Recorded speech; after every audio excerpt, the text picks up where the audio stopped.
Hey there, welcome. This video is about the non-conclusion. So it's kind of similar to a realization that you might read in Zen Mind, Beginner's Mind, where we're supposed to approach all experience, every moment, every presence of awareness with this newness, with this freshness. We aren't some person that knows it all. We don't have all the answers. It's infinitely new. It's infinitely fresh.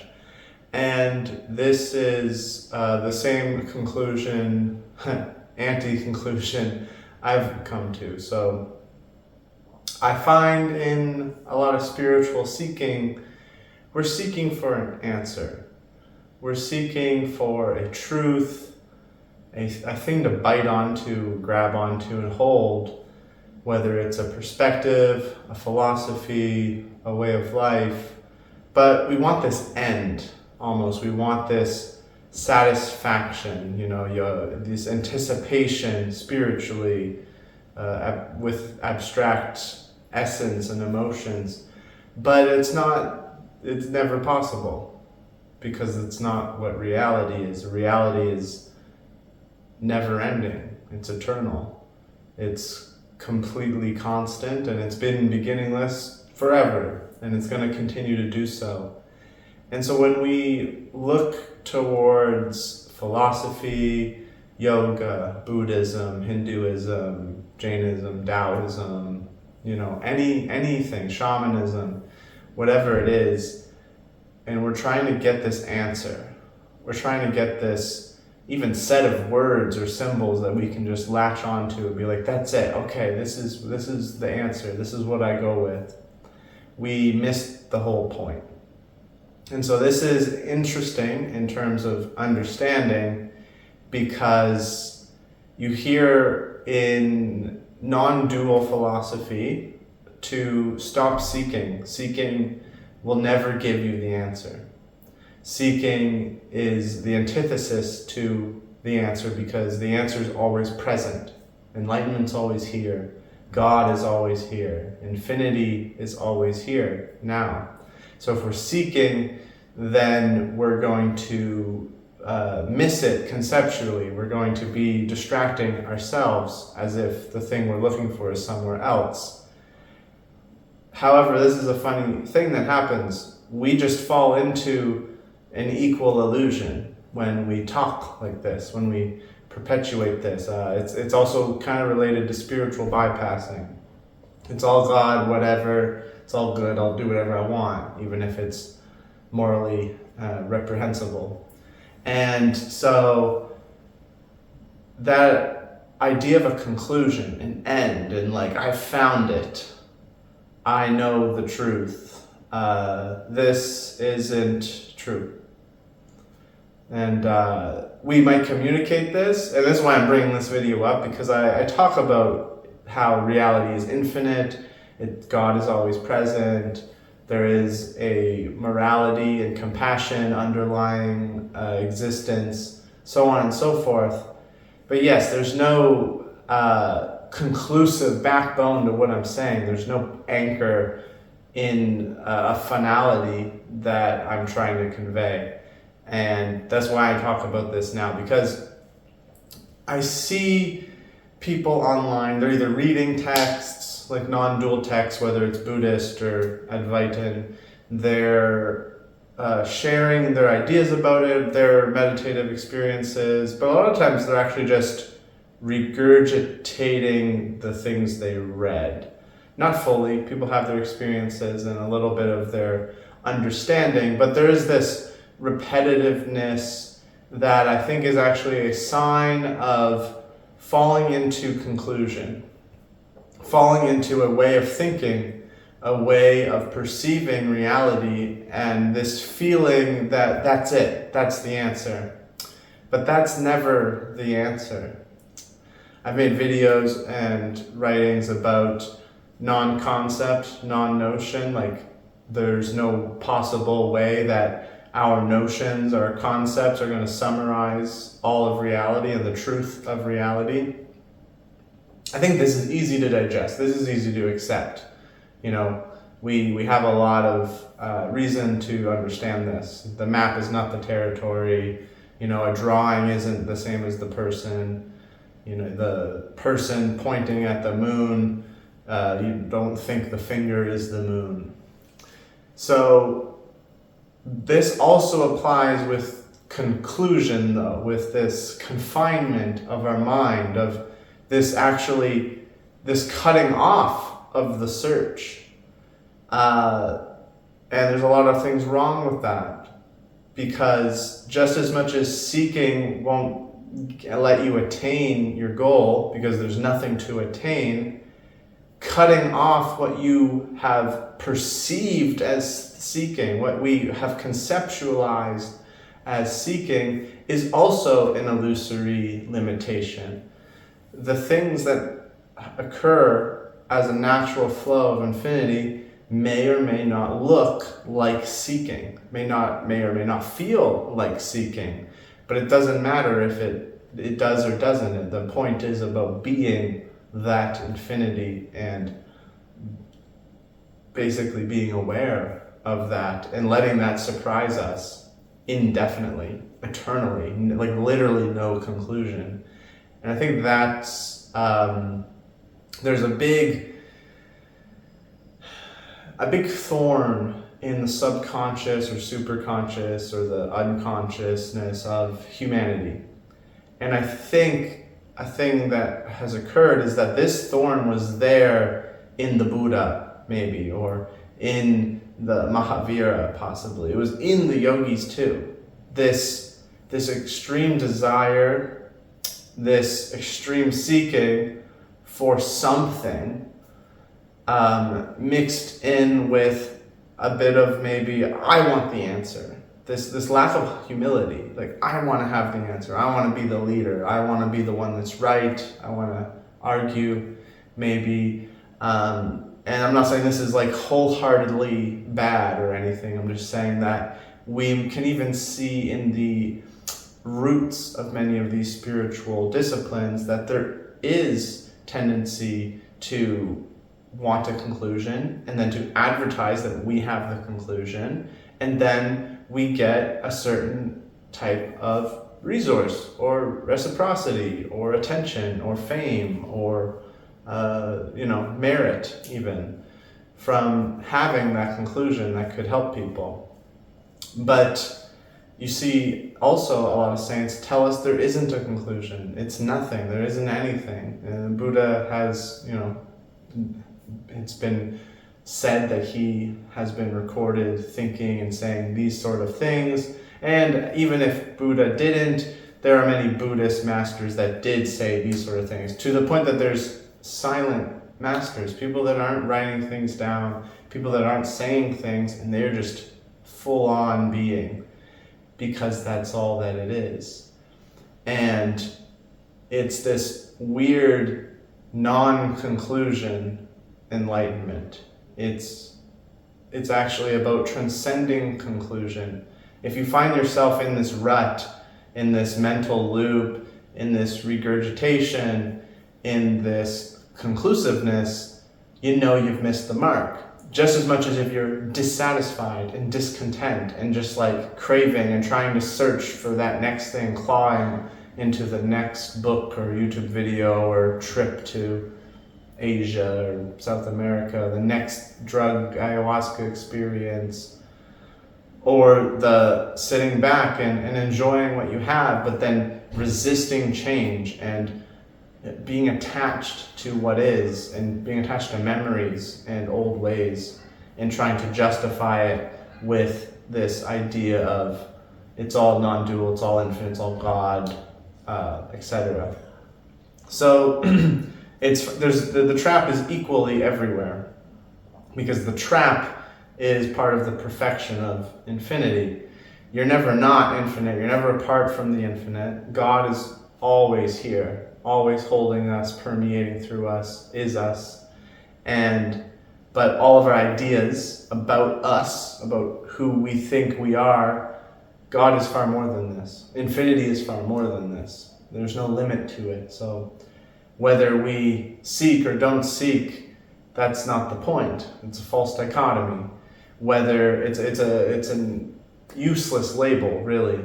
Whether we desire an answer or think we have it, we're missing the point. We've attached to a limit, regardless of if it's conceptual or if it's based on an experience or if it's just a label, if it's a faith in Shankara, if it's a faith in Padmasambhava, these masters of non-duality, Ramana Maharishi, whatever it happens to be.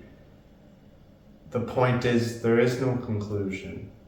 The fabric of existence is inconclusive.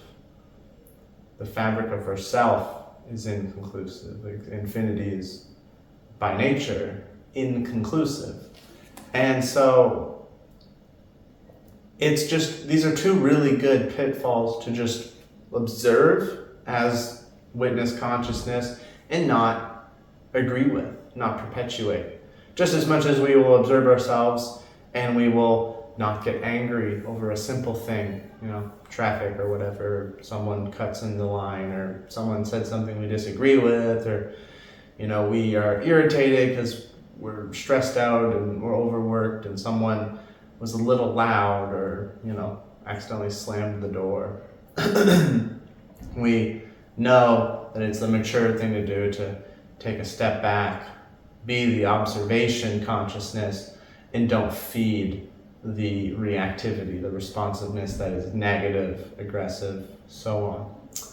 It's the same thing for all limitation grabbing, whether it's the dissatisfaction of the seeking or the conclusiveness of the not seeking. Those aren't things. Those don't exist.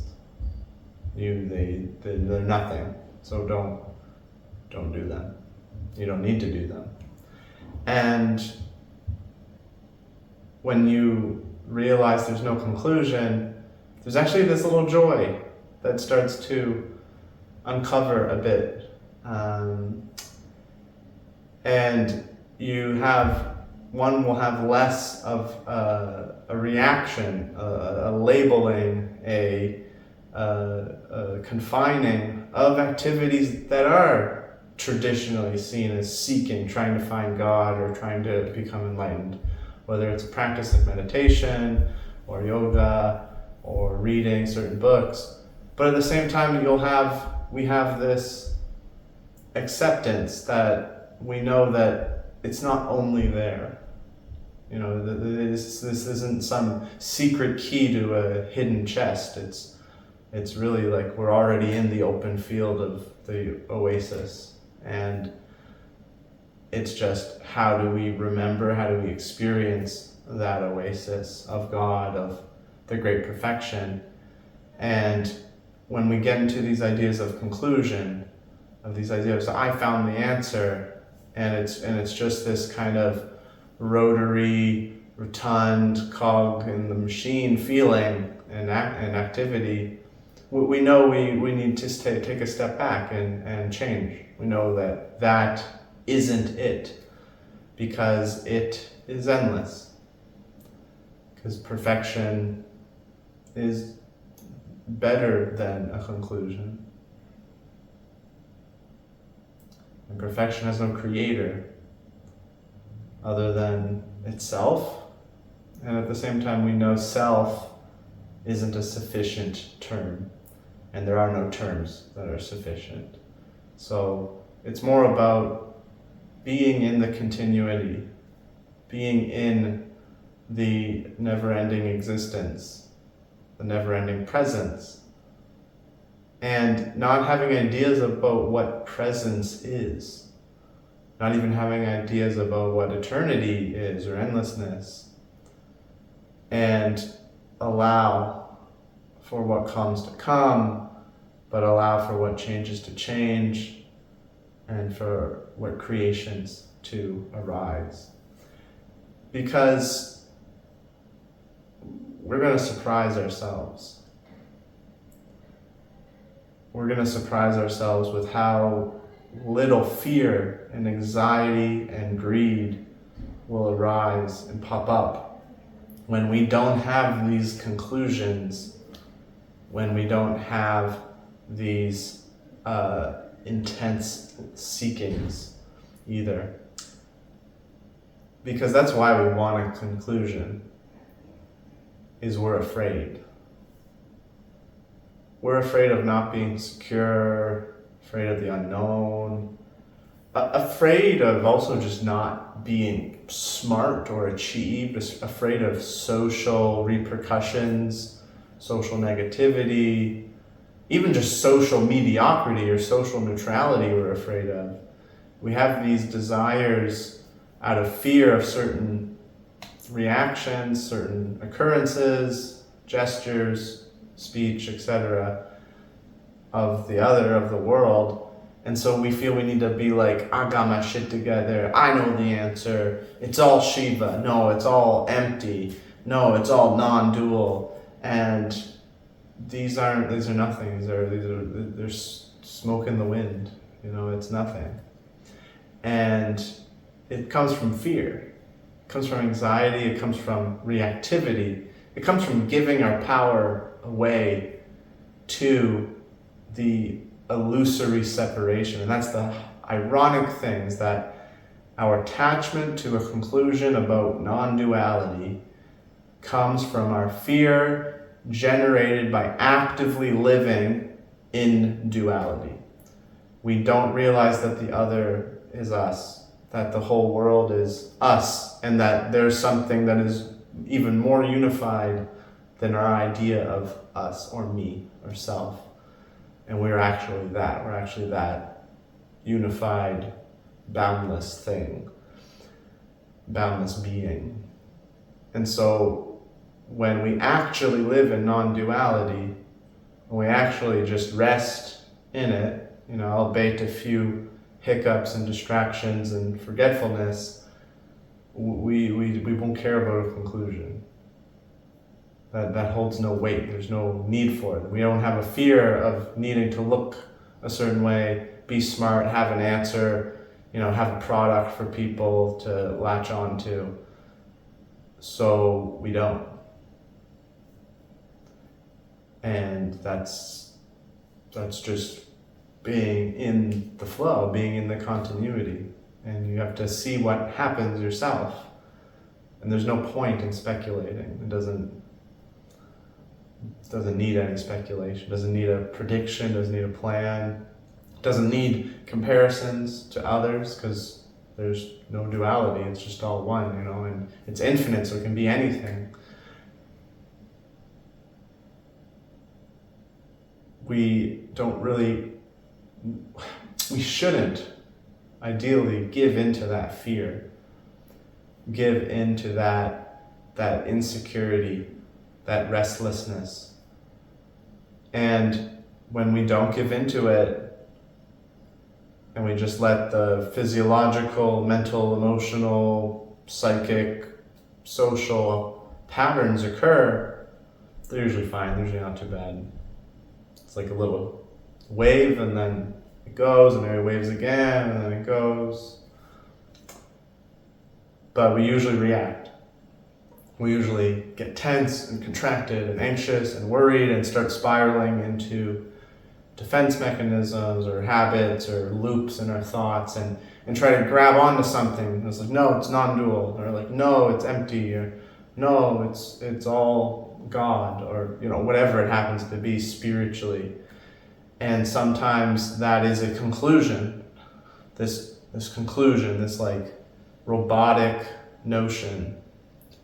And sometimes it's seeking and like ever trying to climb out away from the uncomfort. I wouldn't even label it uncomfort. It's almost just like a trained way of being more than it is a reaction to a trigger necessarily. We're just trained to be those ways. And we don't need to. There's a lot more possibilities within our heart, within our being, within our body and our mind.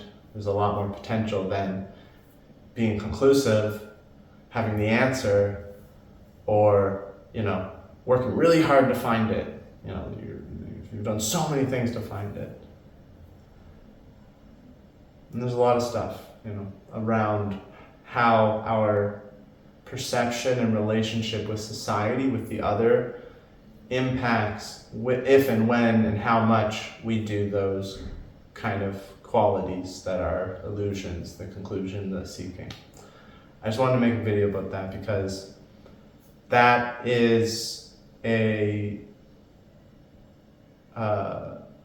paramount flaw.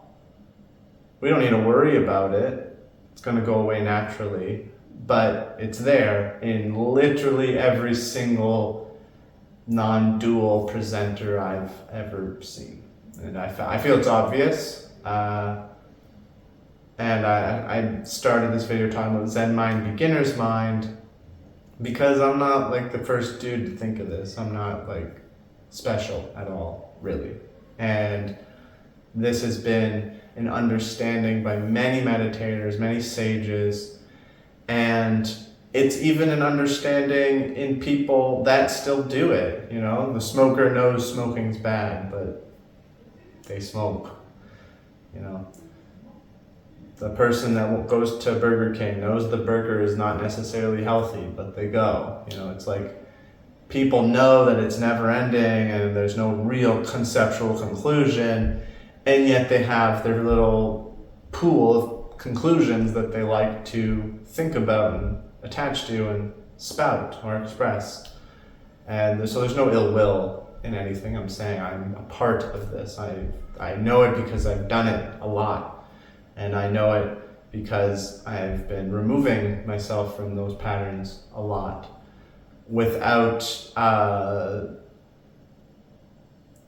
being like rebellious to it. It's like I said, you can do things and be patterns that look like seeking or look like concluding, but they're not.